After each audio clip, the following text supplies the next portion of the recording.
جب مغل ایرا چل رہا تھا اس وقت پہ طوائفیں سب سے زیادہ پریسٹیجیس اور عزت دار عورتیں مانی جاتی تھی اس ایریا کی، بیکاز اور لوگ انہیں یہاں پہ اپنے بچوں کو تہذیب اور ادب سیکھنے کے لیے بھیجتے تھے ان سے. میں نے آج تک کسی کو نہیں دیکھا جو کرتا آداب جناب بھی نہیں کہتے. جناب بھی نہیں کہتے. انڈیا کی نیٹ فلکس کی سیریز ہیرا منڈی میں دکھایا یہ جاتا ہے کہ پاکستان کے شہر لاہور کے علاقے ہیرا منڈی میں رہنے والی طوائفوں کی زندگیاں بہت ہی لگژریس اور بہت ہی شاہانہ ہوا کرتی تھی.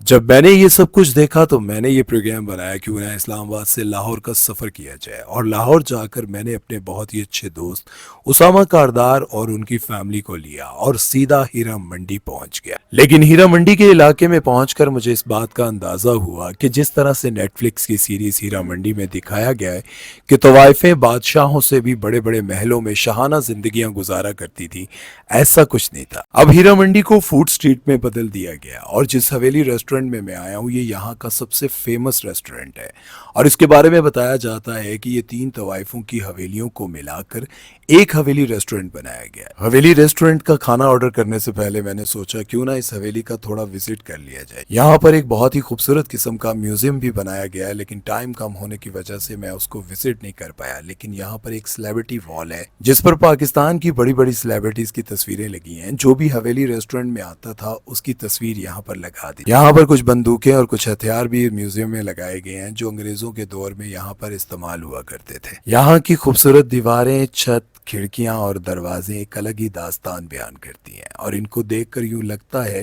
کہ کبھی ماضی میں یہاں پر خوب محفلیں سجائی جاتی ہوں گی، اور یہاں پر کھانا کھانے کے لیے آنے والوں پر ایک عجیب سی کیفیت طاری ہو جاتی ہے، اور وہ ایسی سوچ میں گم ہو جاتے ہیں، وہ سوچنے لگ جاتے ہیں کہ شاید اب ہم بھی اسی دور میں موجود ہیں. اس حویلی کی ہسٹری کیا ہے یہ آپ کو ہم نہ بتائیں گی. ہمارے مائنڈ میں ایک کانسیپٹ ہے کہ ہیرا منڈی ریڈ لائٹ ایریا ہے، بٹ اس ٹائم پہ یہ بہت مسکنسیپشن ہے. بنا ضرور تھا ریڈ لائٹ ایریا، لیکن برٹش ایرا میں بنا تھا. جب مغل ایرا چل رہا تھا اس وقت پہ طوائفیں سب سے زیادہ پریسٹیجیس اور عزت دار عورتیں مانی جاتی تھی اس ایریا کی، بیکاز اور لوگ انہیں یہاں پہ اپنے بچوں کو تہذیب اور ادب سیکھنے کے لیے بھیجتے تھے ان سے. اچھا جی، ان کی اردو، ان کا لباس اور ان کا جو بولنے کا انداز جو ہے وہ سب سیکھنے کے لیے بھیجتے تھے، کیونکہ ان کو سب سے زیادہ با ادب خاتون مانا جاتا تھا، خواتین جو تھیں یہاں کی. ٹھیک ہے. اور وہ بیسیکلی آرٹ اور کلچر سے بہت کلوز تھیں، اور جتنی ٹریڈیشنل چیزیں ہوتی تھیں ان کا بہت گہرا تعلق تھا اس جگہ سے. تو کوئی محفل ہوتی تھی، کوئی ریلیجس فیسٹیولز بھی ہوتے تھے، ان کے لیے بھی ان کو اسپیشلی شاہی دربار بلایا جاتا تھا کہ وہ آ کے اپنی پرفارمنس کریں، کچھ گیت گائیں یا پھر ڈانس وغیرہ کریں آ کے، اور وہ عزت دار طریقے کی محفلیں ہوتی تھیں.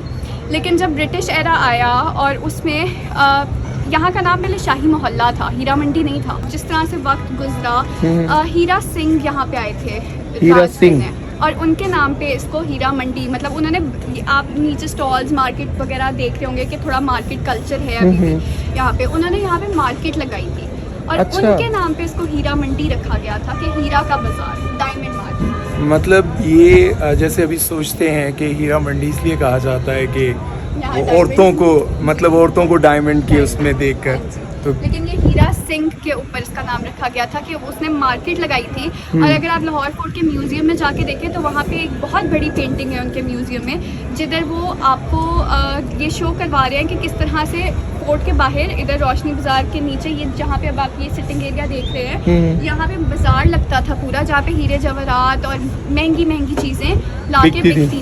اچھا، اور مطلب ہیرا منڈی اس کو عورتوں کی سینس میں نہیں کہا جاتا. یہ بہت بڑی ایک مسکنسیپشن ہے. حد ہے یار، انڈیا والوں کو، اب انڈیا والوں کو کیا بندہ سمجھائے. انڈیا والوں کو کیا کہہ سکتے ہیں، ہماری اپنی عوام یہی سوچتی ہے. ہاں یہ بات بھی ہے. اور میں نے ایک ویڈیو بنایا تھا جس میں نے بتایا تھا کہ انڈیا میں ایسی جگہ ہیں جو ایشیا کے سب سے بڑے بازار مانے جاتے ہیں جسم فروشی کے، لیکن وہ اس پر فلم نہیں بناتے. ایسے ہی ہے. انہوں نے اپنی بک سے، اپنے سلیبس سے مغل کا چیپٹر نکال دیا، لیکن بات پھر بھی اپنی فلموں میں مغلوں کی کر رہے ہیں. مغلوں کی ہی کرتے ہیں، اور ہر فلم میں دکھا رہے ہوتے ہیں مسلمان جو ہے وہ سرما لگاتا ہے. آداب پاکستان میں کون کرتا ہے آداب؟ دیکھنا ذرا. بھائی السلام علیکم، کیا حال ہے؟ آپ کبھی کرتے ہیں آداب؟ نہیں، ہم سلام لیتے ہیں. میں نے آج تک کسی کو نہیں دیکھا جو کرتا آداب. جناب بھی نہیں کہتے. جناب بھی نہیں کہتے. تو بیسیکلی پھر جب برٹش ایرا آیا تھا ٹھیک ہے. تو اس ٹائم پہ جو لارڈ تھے یہاں کے, انہوں نے آ کے پروسٹیٹیوشن اور طوائفوں کو, کورٹیسنس کو ایک کر دیا تھا. اچھا. اور ان کے بیچ کی جو ایک دیوار تھی نا, ان کی عزت کو بیسیکلی نیلام کیا تھا ان لوگوں نے, برٹش کا کام تھا یہ, جس کی وجہ سے یہاں کی عزت دار عورتیں جو کہ صرف آرٹ اینڈ کلچر کے لیے مہان مانی جاتی تھی, ان کو پروسٹیٹیوٹس میں انہوں نے کنورٹ کر دیا تھا. اور ان کے ساتھ بہت زیادہ مس ہیپس ہوئے تھے.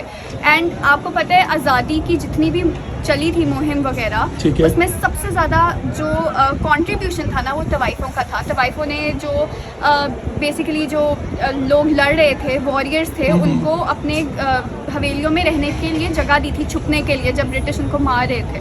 اچھا جی, اور انہوں نے ہی بہت انقلابی مہم چلائی تھی اور بہت پروٹیسٹس وغیرہ کی تھی, ریلیز نکالی تھی ساری طوائفوں نے مل کے آزادی کے لیے. مطلب دلیری کا کام اس وقت بھی عورتوں نے کیا تھا. اب جتنی یہاں پہ یہ ایک لائن سے ریسٹورینٹس بنے ہوئے ہیں نا, یہ سارے ڈفرینٹ حویلیاں تھیں ان طوائفوں کی, جن کو کمبائن کر کے نا انہوں نے تھوڑا تھوڑا حصہ اس کو ریسٹور کر کے یوز کر رہے ہیں اب ایز اے ہیریٹیج, اور تاکہ لوگوں کو ایک ملتی بھی رہے پرانے دور کی ایسنس آتا ہے نا آپ کو یہاں پہ آ کے فیل آتی ہے. اچھا, ایک اور بات بھی ہے, میں نے سنا تھا کہ جب زیاد دور تھا یا کیا, اس میں اس بازار کو بند کیا گیا, اور لوگ کہتے ہیں کہ یہ سب سے برا کام کیا گیا, کیونکہ یہی لوگ جو طوائفیں تھیں اب وہ بڑی بڑی سوسائٹیز میں جا چکی ہیں اور وہاں پر انہوں نے بڑے بڑے گھر لے لیے. اب یہ نہیں پتہ چلتا کہ بڑی سوسائٹی میں کس کا گھر اور کون ہے اندر.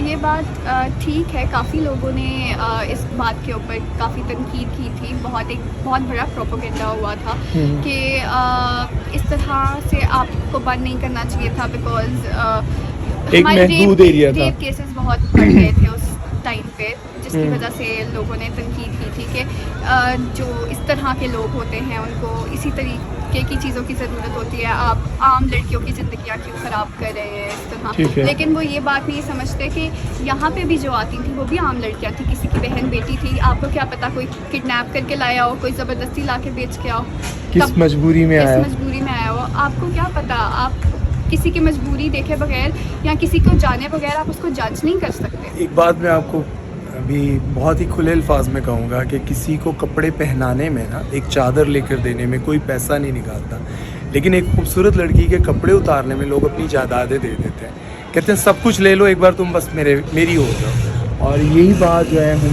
ہمنا بھی کہہ رہی ہیں کہ لوگ جو ہیں وہ کسی کی ہیلپ نہیں کر سکتے, کسی کا دکھ نہیں سن سکتے, لیکن اپنا شوق پورا کرنے کے لیے سب کچھ کر سکتے ہیں. ہمارے لوگ آج بھی بہت سے ایسے لوگ ہیں جو کہ کورٹیسنس کو اور پروسٹیٹیوٹس کو سیم سمجھتے ہیں, وہ سیم نہیں ہے. اچھا جی, کورٹیسنس صرف پرفارم کرتی ہیں. آپ دیکھیں کتنے ایسے آرٹسٹ ہیں جو ابھی بھی کانسرٹ کرتے ہیں, جیسے کانسرٹس ہوتے ہیں, اوارڈ فنکشنز پہ ڈانس پرفارمنسز ہوتی ہیں, تو یو کین ناٹ سے دیٹ دے آر دیٹ. امید ہے کہ آپ کو ہماری بات جو ہے, میری تو کم تھی, خیر ہمنا کی زیادہ تھی, اور آپ لوگوں کو ہماری بات سمجھ آئی ہوگی کہ ایک تو I hope you all take it in a positive way.